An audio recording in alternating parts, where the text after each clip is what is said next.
Salut! Cum să-ți dai drumul la brață? Simplu și rapid. Scurtă, scurtă, lungă, scurtă, scurtă, lungă.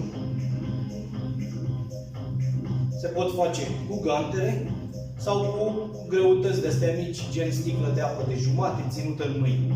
1, 2, 3, 1, 2, 3, 1, 2, 3, 1, 2, 3, 3, 1, 2, 3, 1, 2, 3, 2, 3, 1, 2, 3, 1, 2, 3, 1, 2, 3, 1, 2, 3, 1, 2, 3, 1, 2, 3, 1, 2, 3, 1, 2, 3. Scurtă, scurtă, lungă, scurtă, scurtă, lungă, scurtă, scurtă, lungă, scurtă, scurtă, lungă.